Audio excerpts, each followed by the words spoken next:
So we do not have widespread media literacy in our country. So what do we think was going to happen? Like these things, it is really difficult to decipher all the different information that's coming at us. And we do not do a good job overall in this country teaching kids how to do it, how to decipher, how to understand it, how to think like a media literate person. So of course, how would they know? How would they know? Just like we see in the digital citizenship space where we're so surprised with all of these controversies and all of the cyberbullying. Well, what do you think was going to happen? We haven't taught them how to live in this world.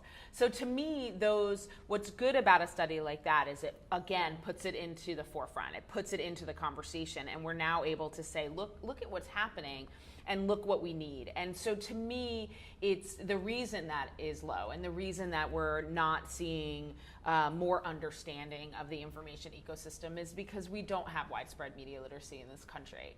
With that said, there's extraordinary media literacy happening in this country, and there's amazing best practices and teachers around the country and organizations around the nation doing amazing work, but it's not widespread. And until it's widespread, you know, we will keep seeing this, you know, until it's widespread and until we're really, you know, making sure that every classroom has it.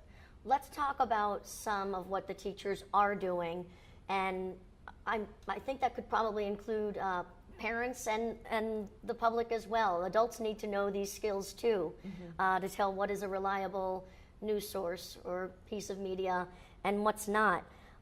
This is a question from a geography teacher, Joanne, 7th grade social studies teacher rather, from Lee's Summit. So her question is, how can educators teach students how to identify whether a source is credible or not? So I think, so that's a really big question, right? I think the bravest people in the world are people that teach middle school. So I just want to say that out loud. I have a middle schooler, so good for you, 7th grade teacher. I'm so impressed already.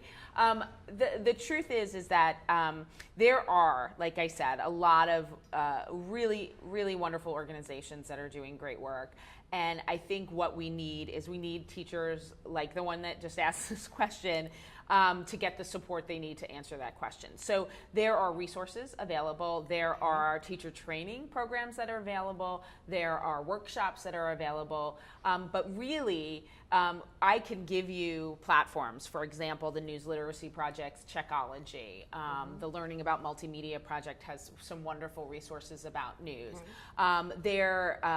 Newsomatic is a wonderful app for students, certainly in the upper elementary grades. So there's certainly resources that are available, and you can certainly find it on NAMLE.net.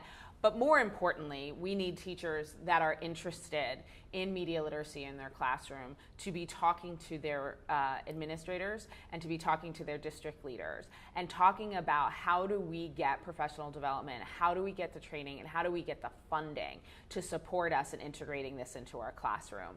Because truthfully, that question of how do we teach kids how to decipher credibility is an enormous question, right? And there is not one simple answer to it. It is going to take training. It is going to take a very fluid education system because the information ecosystem is going to continue to evolve, right? So once we figure out how to do all this, all of a sudden everything's going to change. So we have to be fluid. We have to be on our toes, and we have to have our education systems on their toes. So that means engaging our administrators. That means engaging our districts and engaging legislators on the state level, because teachers in every classroom need more support. We need more funding for media literacy training, and we need to be able to curate these amazing